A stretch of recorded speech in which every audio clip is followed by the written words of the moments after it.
Merci de vous informer avec Puissance Télévisions. Bienvenue si vous venez de nous rejoindre dans l'actualité de ce lundi 20 octobre.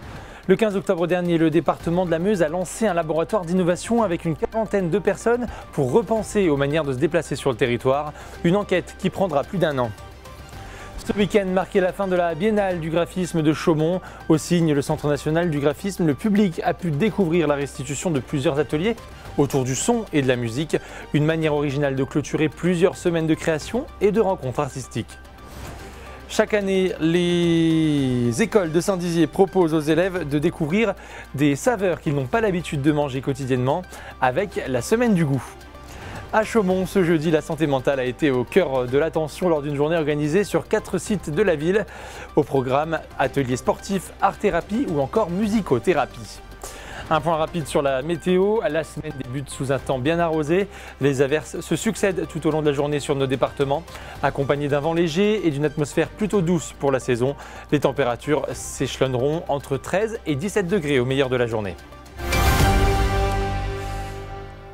Je vous le disais en titre, ce mercredi 15 octobre, le département de la Meuse a lancé un laboratoire d'innovation avec une quarantaine de personnes pour repenser aux manières de se déplacer sur le territoire. Une enquête qui prendra plus d'1 an avant de mettre en place des solutions à tester. De nombreux acteurs étaient présents pour échanger et débattre sur ce projet. Un reportage de Léo Martin. C'est une première sur le territoire meusien. Le département a lancé un laboratoire d'innovation des mobilités en milieu rural. Un projet national qui a pour but de remédier aux moyens de se déplacer. Voitures, vélos, trains, tout est passé au crible. Alors ça peut être de l'intermodalité, bien sûr. On en a parlé longuement, ça peut être du covoiturage. Les PETR portent ce type de solution. Nous, département, on porte aussi une partie de solution puisqu'on met à disposition des véhicules, des vélos, des choses comme ça, ou de l'autopartage pour des publics en insertion. Au niveau des routes, on est en train de réfléchir à identifier, par exemple, des routes sur lesquelles on pourrait travailler pour faciliter finalement le multipartage de la route et donc faciliter peut-être la présence de cycles ou de voitures, j'allais dire, à limitation de vitesse restreinte, etc. 1 an de travail pour expérimenter des solutions. De nombreux acteurs du territoire sont mobilisés sur cette question.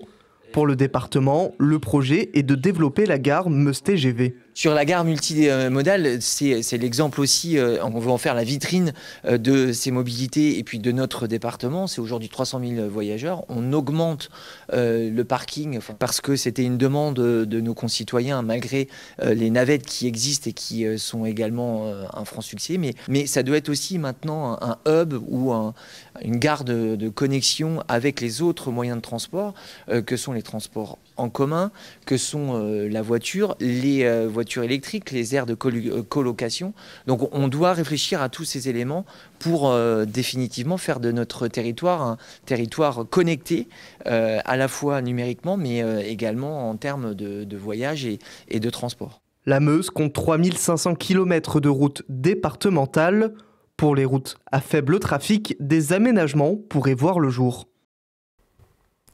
Et clap de fin pour la Biennale de graphisme de Chaumont. Après plusieurs mois d'exposition et de rencontres, l'édition 2025 s'est terminée ce week-end au Cygne, le Centre national du graphisme.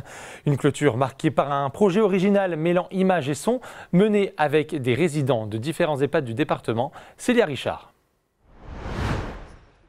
Après plusieurs mois d'exposition, de rencontres et d'expérimentation graphique, la Biennale de graphisme de Chaumont s'est clôturée ce week-end au Cygne, le Centre national de graphisme. Pour marquer la fin de cette édition, le public a pu découvrir la restitution sonore de plusieurs ateliers autour des formes graphiques, un projet proposé dans le cadre de l'appel à projet Culture, Santé et Autonomie et soutenu par l'État, la Direction régionale des affaires culturelles, la région Grand Est et l'Agence régionale de santé. L'enjeu de toute cette série d'ateliers était de réfléchir aux différentes formes et aux relations entre les formes sonores et les formes graphiques. Ça a donné lieu du coup à une première série de workshops faite par Anna Chauvance avec du coup un travail d'écoute sonore et de retranscription graphique. Cette retranscription graphique a donné lieu également après à une espèce d'assemblage qui est une forme de couverture un peu molletonnée, proche du patchwork. Et l'idée c'est de revenir, finir cette boucle-là, de revenir vers les formes sonores et du coup de s'inspirer des formes graphiques pour essayer de trouver des sons et les jouer ensemble. Encadrés par des artistes et des designers, les participants venus de différents EHPAD du département ont exploré les liens entre images et sons, rythme visuel et musicalité.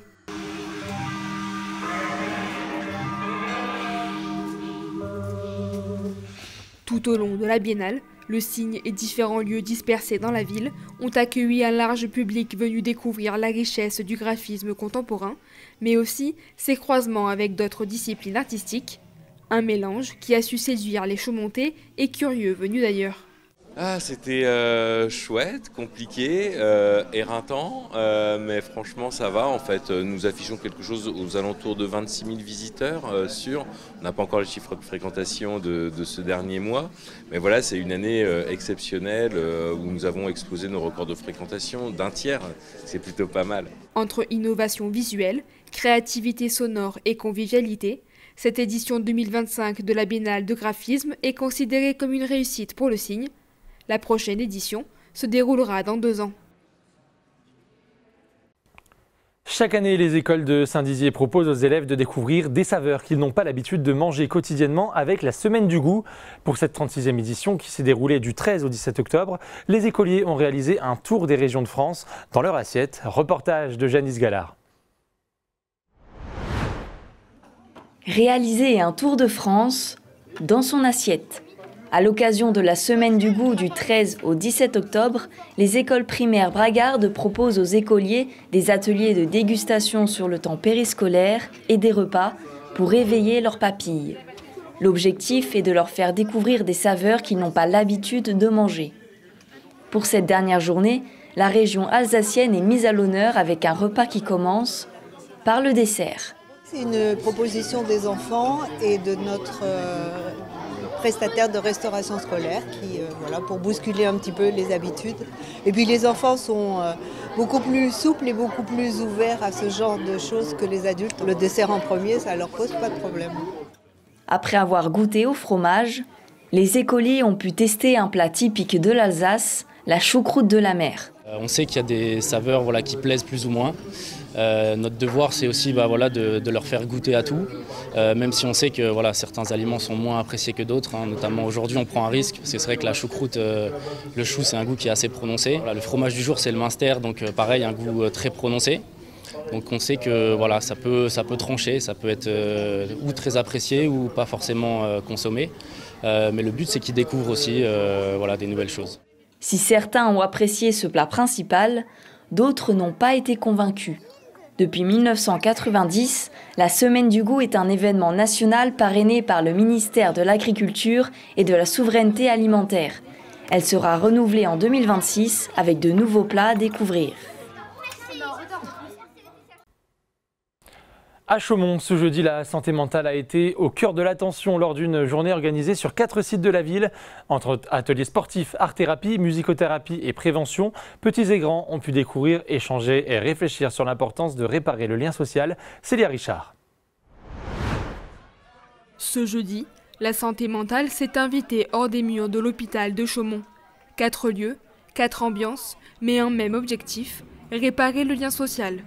La ville s'est transformée le temps d'une journée en grand terrain d'échange et de sensibilisation. Organisé par le centre hospitalier de la Haute-Marne et plus particulièrement par l'hôpital Maine de Biran, spécialisé en psychiatrie, cette journée s'inscrit dans les semaines internationales de la santé mentale. On commence à arriver à un stade où la psychiatrie, la santé mentale, c'est un sujet de tous les jours pour nous tous. Il faut passer ce cap de ce que ça peut représenter la psychiatrie et la peur qu'on y associe, qu'on peut tous à chacun être touchés.